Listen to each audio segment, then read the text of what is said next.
Well, I just got in from Game Station, having taken back Need for Speed. Eventually opted not to go with it. But just very quick video here, just to kind of explain why I'm a complete idiot and why I have such a big pile of shame, as I dubbed it in the challenge video, and why that is a challenge that, even if I stuck to what I set out, I would probably never ever finish.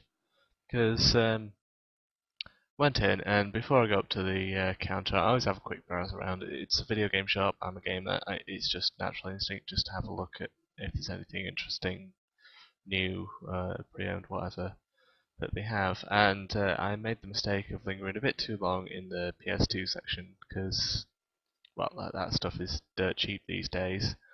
Which is always a bit of a weakness of mine to see something cheap that I've been told is good, not necessarily think is good. I'm liable to buy it, and that's exactly what happened this time. I mean, I was expecting like to have like 20 something pound credit anyway, so I knew I wasn't going to be spending any money, which is a terrible mindset to be in because it is still money. It's just money you can only spend in that store, but I still have to work however many hours to get that money. But I ended up with a few purchases, and I saw. Oh, wait, not that one. I saw this one first. God of War 2.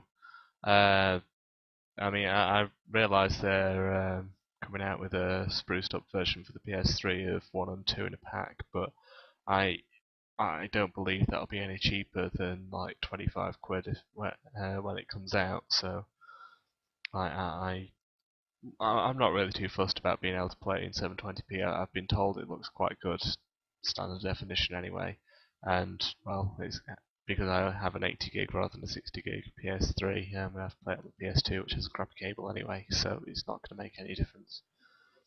But I saw that it was $7.99, but it being Game Station, there's also, if it's pre-owned, it's generally under one of these types of stickers. It was 3 for £10 as well.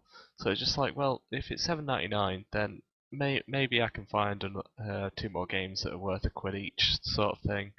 That make it worth, well, make it worth my while, I say. But if I'm not going to play them, then regardless how cheap they are, it's not going to make any difference.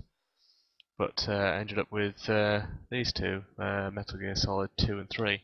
Now, I did own I think it was the not Kojima produced sequel on the original Nintendo, but I never got a modification to be able to play American games on my original toaster style Nintendo, so I never got around to playing it on ROMs or emulators either, because, well, it became part of a genre that I wasn't really into, which is why I'm looking at these now and questioning, like, how good of a purchase they were. I mean, I really wish I could have found God of War 1, because I think I will actually enjoy that series, but unfortunately they didn't have it.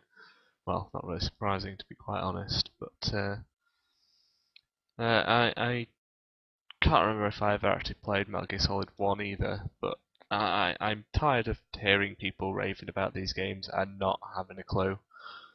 So, well, it's 2 days, I think, since I set myself the challenge, and I already have 3 new games to add to the pile of shame, and I'm only like in the 4th chapter of Yakuza, so it's going to take me at least, I'd say, another week before I manage to finish that, unless I spend a lot of time playing it over the next couple of days I've got off. So yeah, it's a mountain that I'm trying to climb that is growing ever larger because of my own stupidity.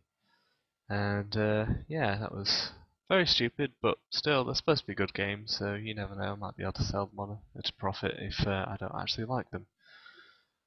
Well, here's hoping.